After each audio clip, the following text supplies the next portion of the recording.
জাতীয়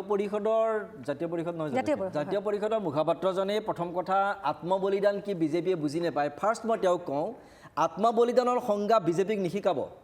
860 জনক কংগ্ৰেছে গুলীয়া হত্যা কৰিলে 6 বছৰীয়া আন্দোলনত সেই কংগ্ৰেছৰ লগত তেওঁ দলটোৱে বুজাবুজি কৰিছে ক্ষমতা প্লিজ ডাঙৰীয়া প্লিজ আপুনি কতে মই মাতা নাই আপুনি ডাঙৰীয়া আপুনি কতে মই মাতা নাই নহয় আপুনি ধৈৰ্যৰে শুনক আপুনি ধৈৰ্যৰে শুনক কাৰণ আপোনাৰ অধৈৰ্য নহব মই জানো আপোনাৰ গাত লাগিছে আপুনি ধৈৰ্যৰে শুনক এই হত্যাকাৰী কংগ্ৰেছৰ লগত আপোনালোকে বুজাবুজি কৰিছে লাজ নালাগে আপোনাৰ লাজ নালাগে আপোনাৰ কিবা আত্মপৰিচয় আছে আপুনি আত্মবলিদান বেলেগক শিকায় আপুনি আত্মবলিদান বেলেগক শিকাইছে আত্মবলিদানৰ সংজ্ঞা এইটো নেকি লাজ নালাগে ৰাজীৱ ফুকন ডাঙৰীয়া আপোনাৰ আপুনি কি কথা ক'বলৈ গৈছে 860 জনক গুলীয়া হত্যা কৰা কংগ্ৰেছৰ লগত আপোনালোকে নিজে বুজাবুজি কৰিছে আৰু এয়াই আপোনাৰ চৰিত্ৰ এয়াই আপোনাৰ দলৰ চৰিত্ৰ ক্ষমতা পাবৰ কাৰণে গতিকে এই ধৰণৰ কথা নক'ব আপোনালোকৰ ইয়াত বেছ কথাত আমি আপোনালোকৰ মানে ধুবুৰী ঢিং এইবিলাক আপোনালোকৰ প্ৰিয় ঠাই ধুবুৰী ঢিঙত লাখ লাখ মানুহ আজি তাৰ নাম সোমালে ভোটাৰ লিষ্টত কংগ্ৰেছে বহুৱালে সেইটো আপোনালোকে মাত নামানে সেইটো আপোনালোকে গুৰুত্বপূৰ্ণ বিষয় নহয় গুৰুত্বপূৰ্ণ বিষয় আছে ভাৰতীয় মানুহৰ ভাৰতীয় কৰবাত সোমাইছে সেয়া আপোনালোকে গুৰুত্বপূৰ্ণ বিষয় এয়া আপুনি আছে পূৰ্ববংশীয় মূলৰ মুছলমান অসমৰ এটা দল সেই কংগ্ৰেছৰ লগত কংগ্ৰেছ যেনেকৈ অসম বিৰোধী কংগ্ৰেছ খিলঞ্জীয়া বিৰোধী কংগ্ৰেছে অসম ধ্বংস কৰিব কাম কৰিছে এই ধ্বংসৰ আপুনি হাত ধৰিছে কংগ্ৰেছৰ ধ্বংস আপুনি তাত আহুতি দিছে কংগ্ৰেছৰ ধ্বংস আপুনি আহুতি দিছে লাজ নালাগে ৰাজীৱ ফুকন ডাঙৰীয়া এক চাকৰি জনগণ ভিতৰলৈ কৰিছে যি কংগ্ৰেছৰ অসমৰ আগত যি কংগ্ৰেছৰ অসমৰ আগত এনেকুৱা কথা আপুনি নক'ব আৰু এনেকুৱা কথা আমাৰ উত্তৰ জোৰ কৰিলে এতিয়া ভোট চুৰি দৰে সংগীত কাম কৰিবলগীয়া আপোনালোকৰ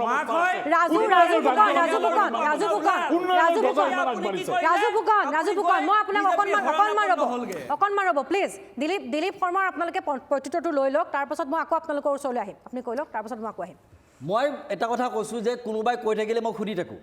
কিন্তু শুনাৰ ধৈৰ্যটো সকলোৱে ৰাখক শুনাৰ ধৈৰ্য প্লিজ ডাঙৰীয়া প্লিজ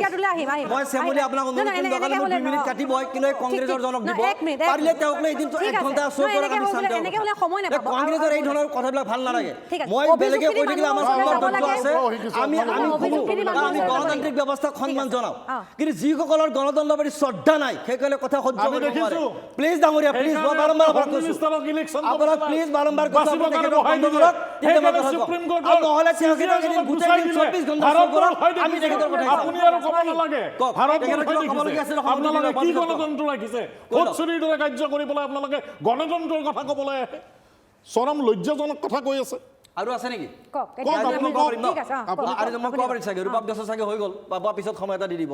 কিন্তু কথাটো হৈছে কি ভোট চুৰিৰ বিষয়টো যিবিলাক কথা আনিছে মই প্ৰথমবাৰে কৈছোঁ এইটো নিৰ্বাচন আয়োগৰ বিষয় এইখন খচৰা তালিকা প্ৰকাশ পাইছে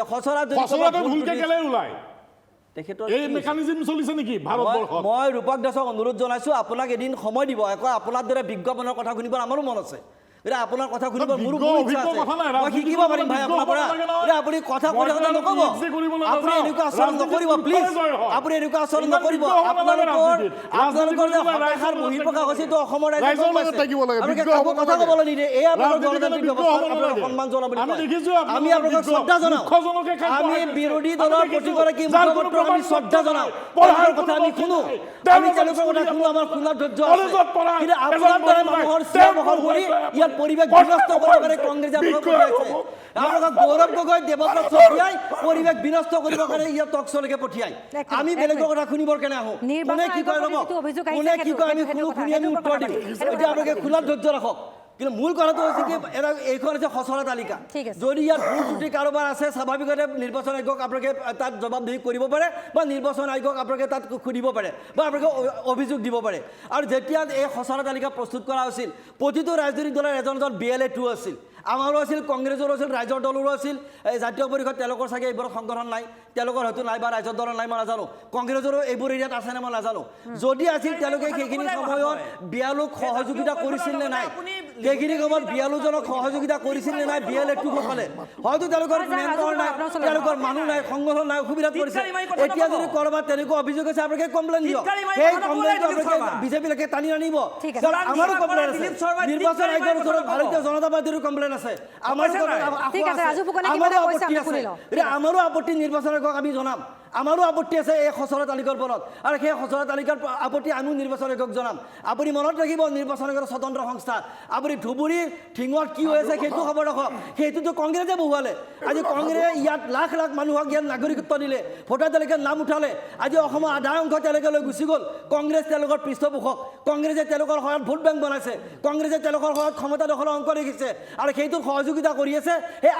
বলিদানৰ কথা আমাক শিকাবলৈ অহা এই ৰাজু ফুকনৰ দৰে দলৰ সেই নেতা তেওঁলোকে সেই শ্বহীদ কৰা 860 জনক গুলীয়াই হত্যা কৰা কলৰ তেওঁলোকে আজি বুজাবুজি কৰিছে এয়া তেওঁলোকৰ আত্মবলিদান অসমীয়া মাত্ৰ অসমীয়া তেওঁলোকে আজি তেওঁলোকে ধোঁৱা চকত উঠাইছে তেওঁলোকে অসন্মান কৰিছে শ্ৰদ্ধা কৰিব নাজানে তেওঁলোকে অসম মাতৃক সেই তেওঁলোকে ডাঙৰ দল কথা কয় তেওঁলোকে আজি তেওঁলোকে কওক আজি কংগ্ৰেছৰ বুজাবুজি কৰিছে লাজ তেওঁলোকে আপোনালোকৰ ঠিক আছে মই ৰাজু ফুকনৰ ওচৰলৈ আহিছোঁ আপুনি কি এতিয়া ক'ব পাৰিব আপুনি যে কংগ্ৰেছত আছিল লাজ লাগে নাই দিলীপ শৰ্মা ডাঙৰীয়া যে কংগ্ৰেছত আছিল তেতিয়া লাজ পাই আছিলে নাই আপুনি মই লাজ পাইছিলো কাৰণে ওলাই গুচি আহিছো আপুনি যে কংগ্ৰেছত মই লাজ পাইছো কাৰণে ওলাই গুচি আহিছো কংগ্ৰেছত থাকিব নোৱাৰি কোনো খিলঞ্জীয়া অসমীয়া মানুহ কংগ্ৰেছত নাথাকে আপুনি কিন্তু আছে ক্ষমতাৰ স্বাৰ্থকে হত্যাকাৰী দলটোৰ লগত আৰে 51 মই বছৰ লাজ পাইছো কাৰণে ওলাই আহিছো আপুনি হত্যাকাৰী দলৰ লগত আছে আপুনি হত্যাকাৰী দলৰ লগত আছে কেনে আপোনাৰ লাজ নাই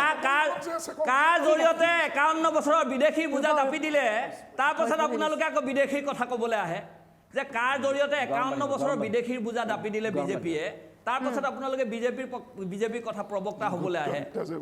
আপোনালোকে সেই কথা এই ডাঙৰীয়া তিনিজনে এপ্লাই কৰিছে কাৰ জৰিয়তে তিনি আপুনি নাজানে নেকি আপুনি নাজানে তথ্য নাচায় নেকি আপুনি নপঢ়ে নেকি আপুনি যদি নপঢ়ে মই আপোনাক কৈ দিওঁ মাত্ৰ তিনিজনে পাইছে তিনিজনে দুজনে নাগৰিকত্ব পাইছে লাখ লাখ বিদেশী সোমাই গ'ল ধুবুৰী ঢিং জনিয়া ধুবুৰী ঢিং বৰপেটা বঙাইগাঁও আপুনি সেইবোৰ প্ৰতিবাদ নকৰে কাৰ দুজনে নে তিনিজনে নাগৰিকত্ব পাইছে আপোনাৰ চকু সেইটো এয়া আপোনাৰ অসম প্ৰেম আপুনি মোক নিশিকাব আপুনি নিজে শিক্ষা মোক নিদিব প্ৰথমতে নিজে শিক্ষা নিজে লওক অসমীয়া ভাল পাবৰ কাৰণে আপুনি শিকক আপুনি মোক নিশিকাব আপুনি মোক নিশিকাব ঠিক আছে ৰাজু ফুকন মই আকৌ আহিম আপোনাক অসম পাৰ্টিক আপুনি বেছি ভাল পাব নহ'লে হত্যাকাৰী কংগ্ৰেছৰ লগত আপোনালোকে বুজাবুজি কৰিব নগ'লে আপুনি কংগ্ৰেছত আছিলে নহয় লাষ্ট পাই ওলাই গুচি আহিছো কংগ্ৰেছৰ এয়া অসম বিৰোধী স্থিতি কেনে ওলাই গুচি আহিছো আপুনি ওলাব পৰা নাই আপুনি ওলাব পাৰে মই ওলাই আহিছো কংগ্ৰেছত থাকি কংগ্ৰেছৰ অসম বিৰোধী খিলঞ্জীয়া বিৰোধী অসমীয়া বিৰোধী স্থিতি কেনে ওলাই গৈছে কাৰণ মিয়া মুছলমানৰ ৰাজত্ব চলে মিয়া মুছলমানৰ ৰাজত্বত এতিয়া আপুনি থাকিব বিচাৰিছে তেওঁলোকৰ নেতৃত্বত আপুনি থাকিব বিচাৰিছে আপুনি ওলাই আহক আপোনাৰ সন্মান ৰক্ষা কৰি আপুনি ওলাই আহক আপোনাৰ স্বাভিমান ৰক্ষা কৰি যদি আপুনি আপোনাৰ অসমীয়াত্ব আছে আপোনাৰ যদি অসমীয়াত্ব আছে আপুনি ওলাই আহক আপোনাৰ অসমীয়াত্ব নাই আপোনাৰ ক্ষমতা লাগে আপুনি হত্যাকাৰীৰ লগত আপোনাৰ ক্ষমতা লাগে কংগ্ৰেছৰ দ্বাৰা হত্যাকাৰীৰ লগত আপোনাৰ ক্ষমতা লাগে সেইকাৰণে আপুনি ওলাই আহিব আপোনাৰ স্বাভিমান নাই আপোনাৰ স্বাভিমান নাই আপুনি কথা নক'ব নিচিনা নাম ভৰোৱা পাৰ্টি আমি নাই